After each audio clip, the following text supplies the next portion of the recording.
우리 할렐루야 샬롬하고 우리 사무엘을 항상 반주하느라고 쓰는데 우리 축복해 주시고, 오늘 인사 못하신 분들 혹시 때를 놓쳐가지고 함께 눈 맞추시면서 축복하는 인사 샬롬 할렐루야 샬롬합니다. 할렐루야 샬롬 샬롬 샬롬 샬롬 샬롬 샬롬 샬롬. 하나님 사랑합니다. 여러분 주 안에서 사랑합니다. 우리들 교회에서 몇 분 되시지 않는데 뭐 하다 보면 깜빡할 때 있습니다. 그때 이렇게 할렐루야 샬롬으로 항상 서로에게 축복하고 기쁘게 웃는 그런 시간 되셨으면 좋겠습니다. 오늘 신명기 3장 말씀 우리가 그 끝부분만 읽었기 때문에 제가 짧게 말씀드립니다. 3장에 보면은 에드레에서 싸우고자 하는지라 1절에 보면 이렇게 나오죠. 헤스본 왕 시온 바산왕 옥과의 전쟁이 3장에는 나타나 있습니다. 그리고 22절에 보면 너희 하나님 여호와께서 친히 너희를 위하여 싸우신다, 이런 말씀이 나타나 있는 게 보이실 거예요. 여기 보면 어떨 때 야훼께서 우리를 대신해서 친히 싸우시는가. 출애굽기 14장 14절에 보면 야훼께서 너희를 위하여 싸우시리니 너희는 가만히 있을지니라 말씀합니다. 17장 8절에서 16절에도 출애굽기에 야훼께서 맹세하시기를 야훼가 아말렉과 더불어 대대로 싸우리라, 이렇게 대신 이스라엘을 대신해서 싸우시는 부분이 구약에 많이 나오죠. 또한 적국을 붙여주시기도 해요. 왜냐하면 돌이키려고 하게 하시려고, 그렇죠? 벌을 좀 주시는 거죠. 하나님이 우리를 위해서 싸우실 땐 그러면 어떨 때인가? 우리가 강하게 기도할 때 우리를 대신해서 싸워주십니다. 출애굽기 17장 10절에서 13절에 보면 모세가 손을 들면 이스라엘이 이기고 손을 내리면 아말렉이 이기더니, 이렇게 증거하죠. 두 번째, 야훼를 위하고 주의 종을 위할 때 대신 싸워주십니다. 사사기 7장 18절에서 22절에 보면 나팔을 불며 이르기를 야훼를 위하라, 기드온을 위하라 하라. 300명이 나팔을 불 때 이기게 해주시죠. 하나님께서 역사하신 겁니다. 세 번째, 하나님의 계명 언약을 지킬 때 야훼께서 대신 싸워주십니다. 신명기 18장 1절에서 7절에 내가 내 하나님 야훼의 말씀을 삼가 듣고 내가 오늘 내게 명령한 그 모든 명령을 지켜 행하면 야훼께서 너를 대적하기 위해 일어난 적국으로 내 앞에서 패하게 하시리라. 그들이 한 길로 너를 치러왔다고. 몇 길로 가요? 7길로 도망하리라, 이렇게 말씀하고 계세요. 기드온의 300용사 사건도 마찬가지죠. 너희 때문에 내가 진노했다. 보면 중심이죠. 26절에 보면 모세가 들어가지 못하죠. 가나안 땅에. 하나님께서 진노하셔서 모세로 가나안 땅에 들어가지 못하게 하신 것은 무리바 물가에서 하나님의 말씀대로 반석을 명하려고 했는데 모세가 그만 혈기를 부으면서 반석을 2번 치는 바람에 그게 이유가 되기도 했어요. 근데 하나님의 깊으신 뜻은 하나님만이 아시겠죠? 민수기 20장 2절에서 13절에도 증거하고 있습니다. 민수기 20장 12절에 보면 나를 믿지 아니하고 내 거룩함을 나타내지 아니한 고로 그들에게 준 땅으로 인도하여 드리지 못한다. 그래서 우리가 항상 마음에 혈기를 피우고 원망을 피워야 합니다. 민수기 17장 12절에서 14절에도 이스라엘 자손에게 준 땅을 바라보라. 본 후에는 조상에게로 돌아가리니 내 명령을 거역하고 그 물가에서 내 거룩함을 그들의 목전에 나타내지 않았다. 모세가 정말 40년 동안 고생했는데도 불구하고 이렇게 말씀하시는 하나님, 하나님의 깊으신 뜻과 섭리를 우리가 좀 알면, 그죠? 우리가 복을 받고 갈 수가 있습니다. 그것이 물질의 축복만이 아니라 영적인 축복, 가장 중요하죠. 모세는 생의 마지막이 이제 끝에 도달한 모습이 본문에 나타나 있는데, 어떤 의미에서 내 생의 마지막이라는 진짜 주제에 이제 모세는 도착이 됐어요. 그것은 담대히 떠나라 라고 말씀하시는 거죠. 한때 유행했던 떠나라, 열심히 일한 다윗이 이런 일할 중심의 어떤 그 표를 제가 본 기억이 있습니다. 중심의 문화로 변해가는 시대, 어떤 그 중심에서 일 중심의 문화에서 어떤 중심으로, 여가 중심으로 지금은 정말 여가 생활을 어떻게 하느냐가 굉장히 중요하게, 그만큼 우리나라가 잘 사라진 거죠. 많은 사람들에게 설득력이 상당히 있었죠. 담대히 떠나라는 이 세상 중심에서 저 세상 중심으로 변화해야 할 것을 말씀하고 있기도 합니다. 우리가 열정으로 사는 것을 선택하고 온전히 사랑하기 위해서 겸손히 배우며 삶을 살았다면 그것으로 만족하고 두려움 없이 인생의 마지막을 또한 맞이할 수도 있어야 되겠죠. 예. 나이가 많이 드신 분들은 이 준비가 반드시 필요하리라고 생각합니다. 물론 뭐 나이가 문제가 아니에요. 가는 데는 순서가 없습니다. 올 때는 순서가 있게 왔는데 첫 아이가 나야 둘째 아이도 나고, 그죠? 뭐 70년대, 80년대 제가 쭉 어저께 밤에는 그런 생각을 해봤어요. 내가 몇 살부터 하나님과 그렇게 가까이 했고 언제부터 내가 이렇게 여러 가지 고난과 어려움을 당했었나, 이거를 인생을 쭉 살펴보니까 그게 나타나더라고요. 이 세상을 떠나는 담대한 믿음 참 필요합니다. 세상 살 때도 필요하지만 다른 세상으로 가는 거잖아요. 다른 문으로 들어서는 거죠.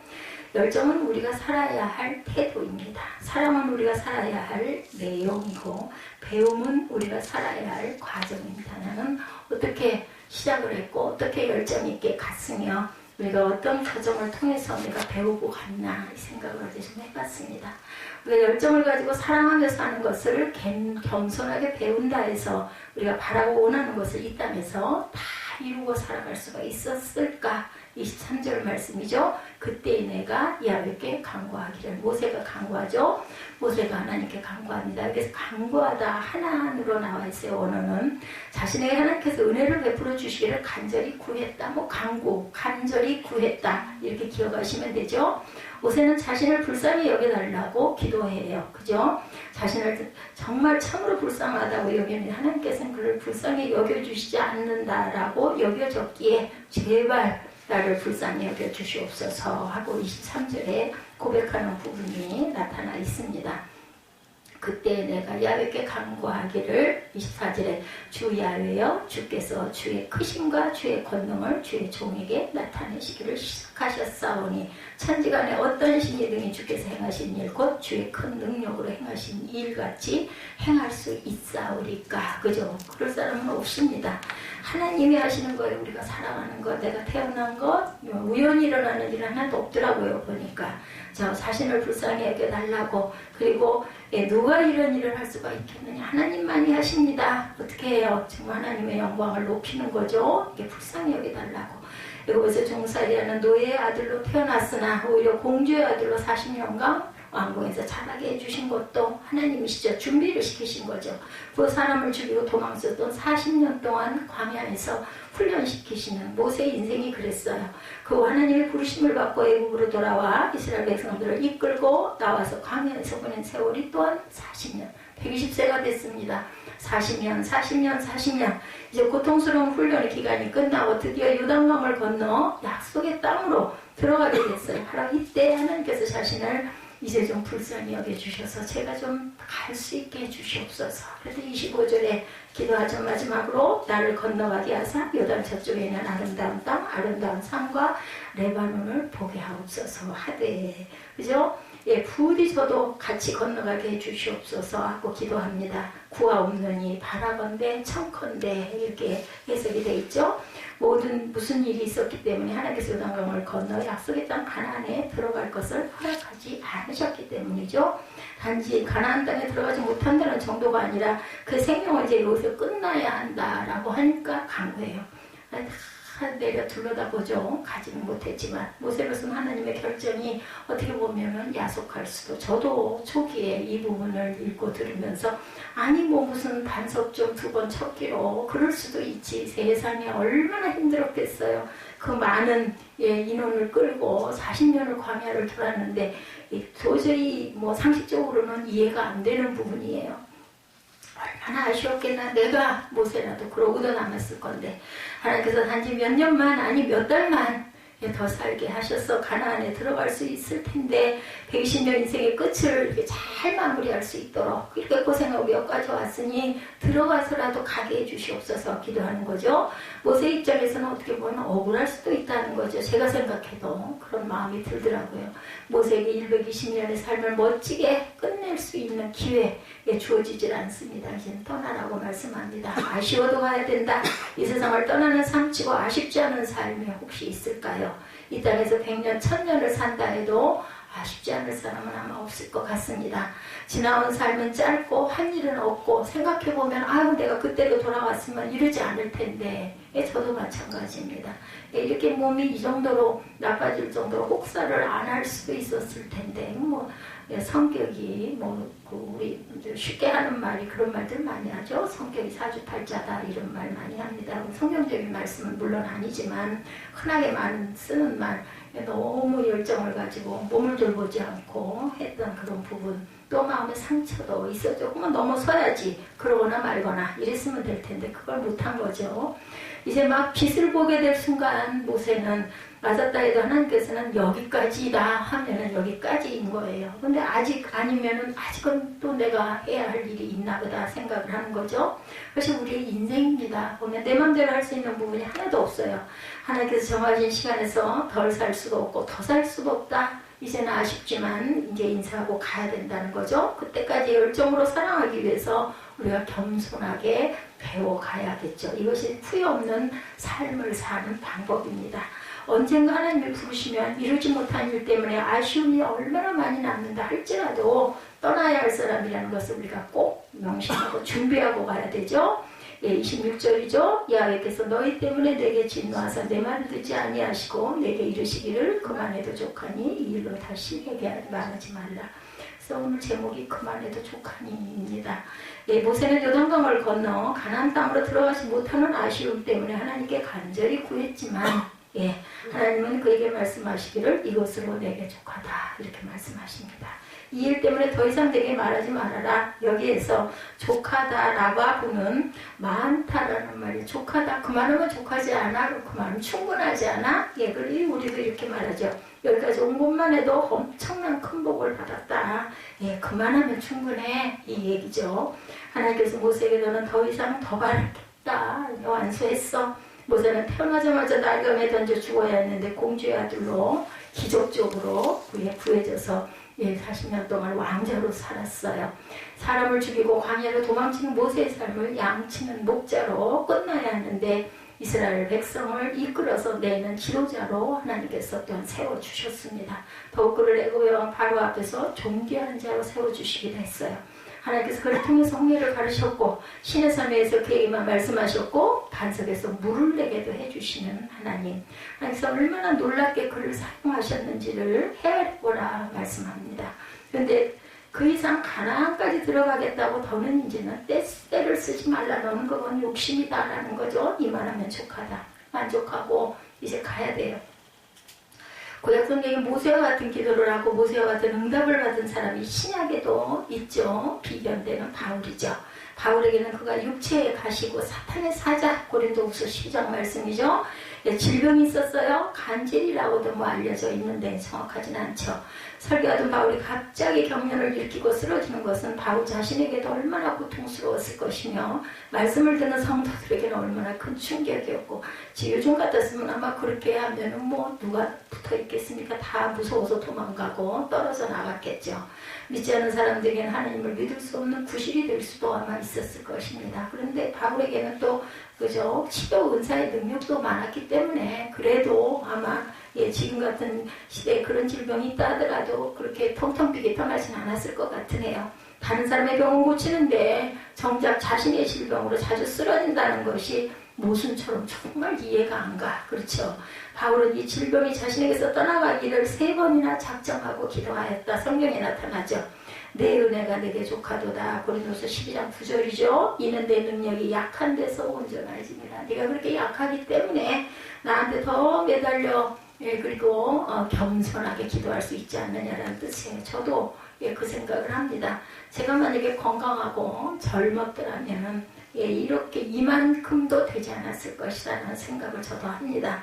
바울이 받은 은혜가 이미 넉넉하고 충분하다 하는 말씀이죠. 그런 예수님을 믿는 사람을 잡아 죽이는 일을 하다 오히려 사도로 부르심을 받죠. 다메섹 사님에서 예수의 왜 넌 나를 그렇게 괴롭히냐 하고 나타나는 바람에 그만 깜짝 기절을 하는 사건, 눈이 안 보이게 되죠. 나중에 눈이 뜨이죠. 그 눈이 뜨였다라는 뜻은 꼭 사람의 눈만이 아니라 영적인 영안이 열렸다라는 뜻입니다.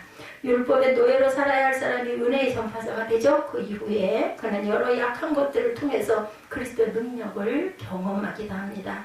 우리 역시 마찬가지가 아닐까. 우리의 삶이 모세처럼 바울처럼 화려하지 못하더라도 이루지 못한 것에 대한 많은 아쉬움이 있더라도 헤아려보면 많은 것들을 가지고 있고 많은 것들을 이루고 가는 거예요. 세상 모든 풍과 너를 흔들어 약한 마음 낙심하게 될 때 내려주신 주의 복을 세워라. 주의 주신 크신 복을 세워 알리라. 받은 복을 세워보아라. 우리 그 이전 예배 했을 때 우리 찬양 모두 함께 했었죠. 크신 복을 내가 알리라. 받은 복을 세워보아라. 주의 크신 복을 내가 알리라. 세상 풍파가 너를 흔들어 제목이죠.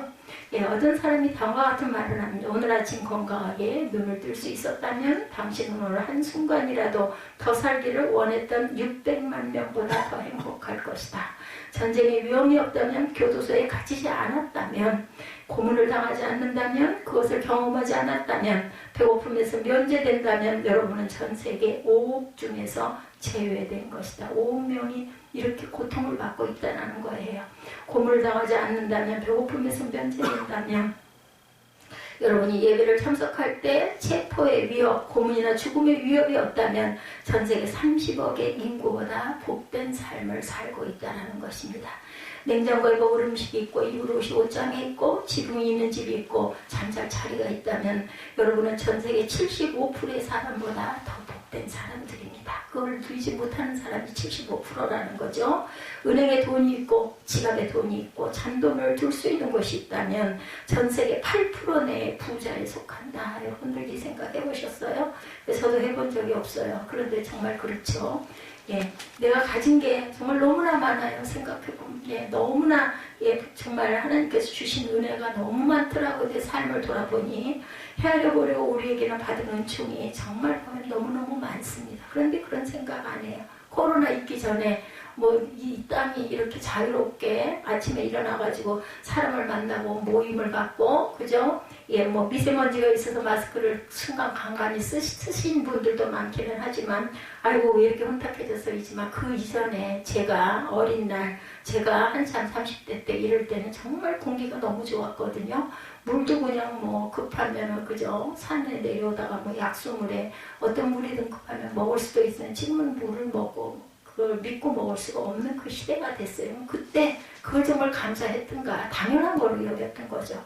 요즘에 제 생각이, 제가 늘 기도가, 아침이면 기도가, 순간순간 기도가, 이 코로나19가 반드시 2021년을 물러가게 해주옵소서. 저는 기도를 합니다. 그래서 마음껏 우리 학생들 특히 이제 학교를 못 가고 이렇게 있다 보니 집중도 안 하고 그저 시간의 귀함을 모르고 이런 땀을 흘리는 일이 전혀 없어요.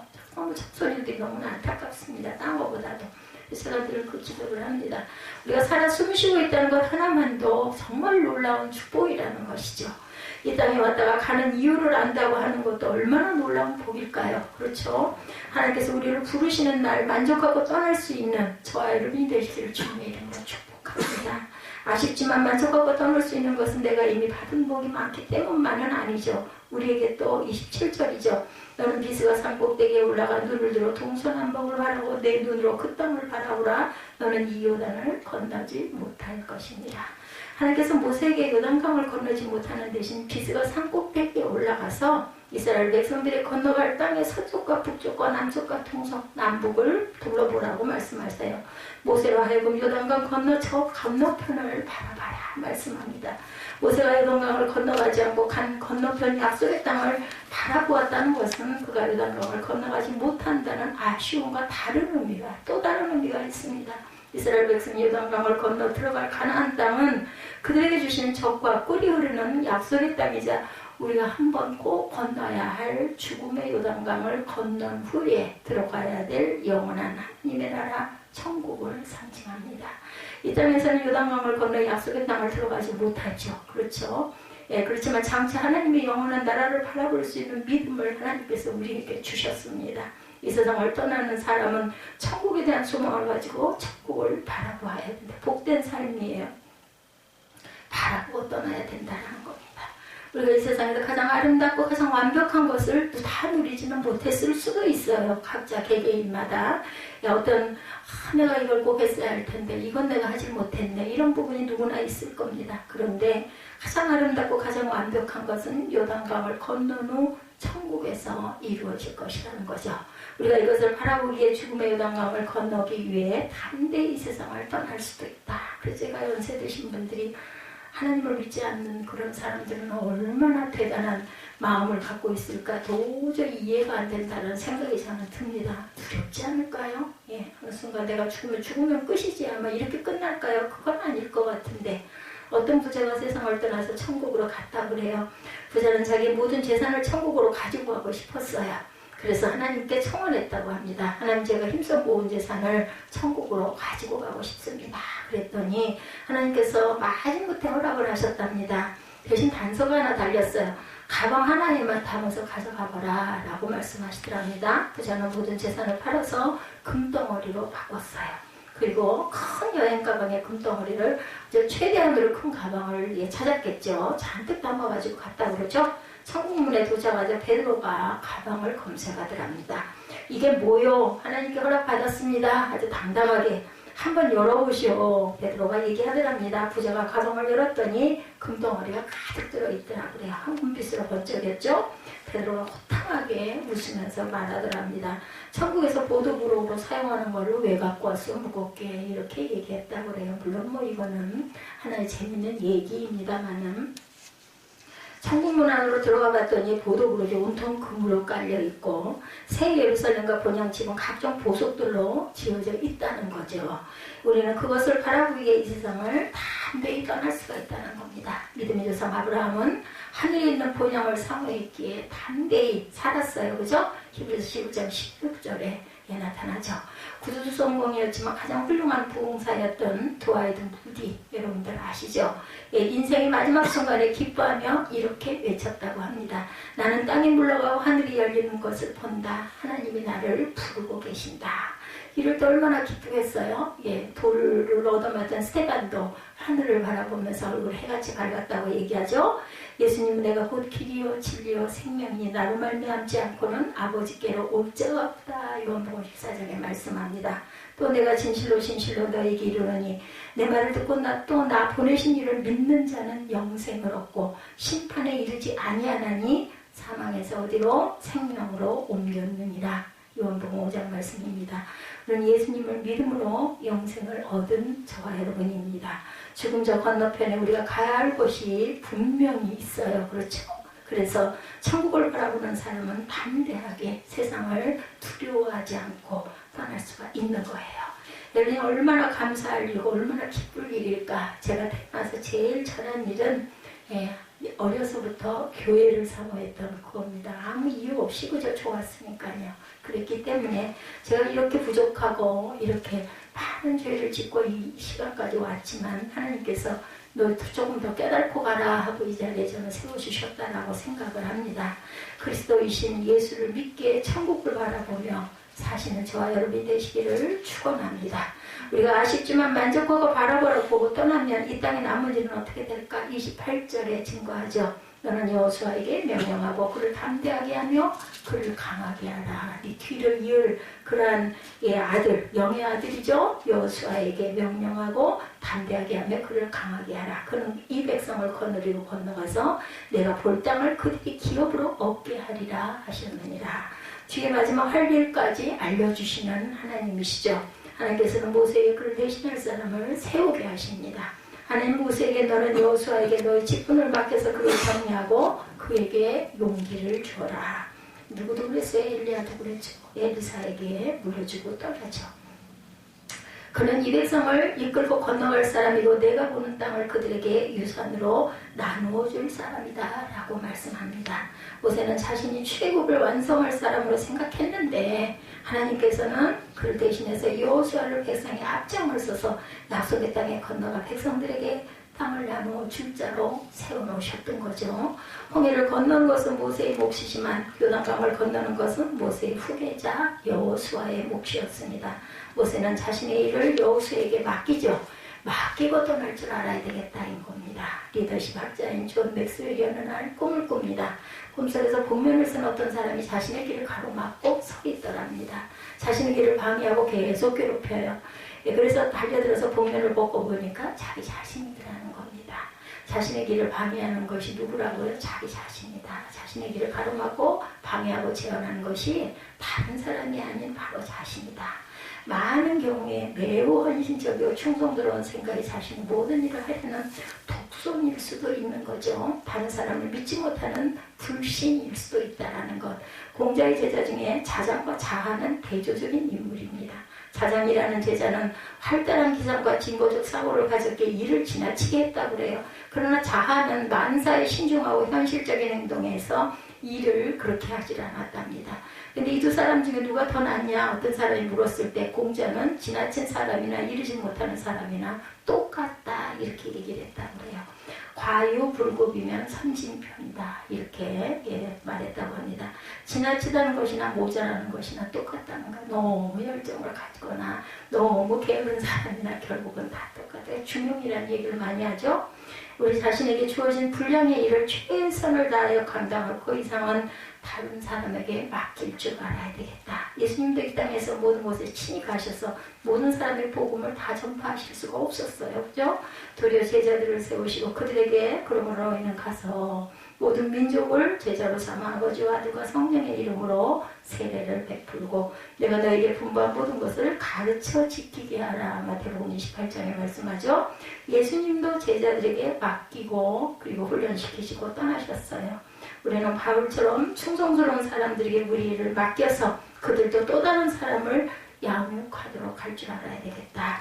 훌륭한 지도자는 또 다른 지도자를 길러낼 수 있는, 낼 줄 아는. 사람은 유한하지만 사명은 영원합니다. 유한한 사람이 영원히 사명을 감당할 수 있는 것은 사람을 세우는 거죠. 그렇다 못할지라도 우리 가족, 우리 자녀들이라도 온전히 세울 줄 아는 저와 여러분들이 되셔야 되겠죠. 우리는 가지만 남아서 하나님 일을 계속할 사람은 반드시 필요합니다. 그리고 내 마음대로 되는 것도 아니에요. 저를 기도하고 은혜 끼치고 예배드리다 보면 하나님께서 예배하실 줄로 믿습니다. 주님이 오시는 그날까지 이 땅에 남아서 계속 일할 사람을 세우시고 그 사람을 믿고 맡기고 담대히 떠나는 것이 우리의 마지막 사명이라는 것. 충성스러운 사람을 세우고 남은 사명을 맡기는 지도자들이 되시기를 주님의 이름으로 축복합니다.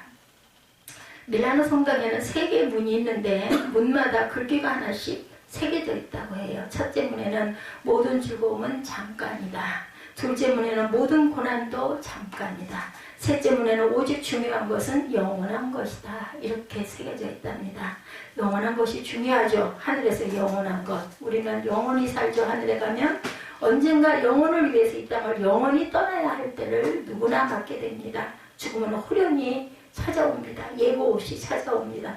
건강하며 힘이 충만할 때는 죽음에 대해서 그렇게 생각지 않으나 죽음은 참으로 뜻밖에 올 수가 있다라는 거.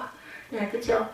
그 바울이 그 고통 때문에 그것 때문에 크게 기도하고 있을 때 하나님께서 그러셨다고 하죠. 그만하면 족하다. 그리고 그것으로 인해 잘못될 일은 없다라고 말씀을 하셨어요. 맞습니다. 우리가 연약한 부분이 있어요. 장이 안 좋거나 위가 안 좋거나 저처럼 이렇게 걸음을 많이 못 걷고 허리가 온전치가 못해가지고 고통을 가져도 저도 어느 날인가 그런 생각을 해서는 아닌데 제가 이것 때문에 돌아가지는 않는다는 그러면 알 수가 없죠. 건강한 사람도 그죠? 어느 순간 어느 날 아침 생각지도 못한 어떤 사건 때문에 젊은데도 갈 수도 있어요. 그렇지만 우리는 나이가 들면 갈 길은 준비해야 되죠. 내가 몇 살까지. 저는 지나온 생애를 생각해보면 얼마나 복이 많았는지 진짜 그렇더라면 얼마나 좋았겠습니까. 한 번도 배를 골아본 적이 없어요. 어린 날 점심을 못 먹었다고는 하지만 초등학교 때죠. 예전에 국민학교 때 딱 어느 날 한 번인가 점심인가 저녁을 한 번 걸렀던 일이 있습니다. 그때는 쌀이 없는 집들이 많았어요. 그랬던 기억 이외에는 저는 전혀 배를 곶고 살질 않았고 가진 게 없었지만 풍족하게 잘 살았습니다. 얼마나 은혜인지. 우리는 예수 그리스도를 믿음으로 영생을 얻었어요. 그 영원한 축복, 정말 큰 축복이죠. 우리는 영원에 이렇게 잇대어 있는 귀한 축복의 자녀들이라는 것입니다. 그래서 이 땅에서 다 하지 못한 일에 대한 아쉬움도 있고 누구에게나 부족도 있더라도 이 땅에 귀한 생명으로 왔었다는 것 한 가지만이라도 만족하고 영원한 나라를 바라보고 담대히 떠날 줄 알면 내가 있는 동안 내 주변의 빛으로 하나님의 은혜를 증거하고 입술로 고백하고 갈 줄 알아야 되겠죠. 우리가 하던 모든 일을 다른 사람들에게 결국은 맡겨두고 떠나야 합니다. 그런 자가 있는 내 자녀나 아니면 내가 기른 제자나 후진이 있으면 얼마나 더 큰 축복이겠죠. 담대히 떠날 줄 알아야 되겠다. 길과 진리와 생명이 되시는 예수 그리스도를 믿음으로 이 땅에서 열정을 가지고 온전한 사랑을 위해서 겸손히 배우고 또한 떠날 때는 담대히 떠나는 준비된 저와 여러분들이 되시기를 주님의 이름으로 축복합니다.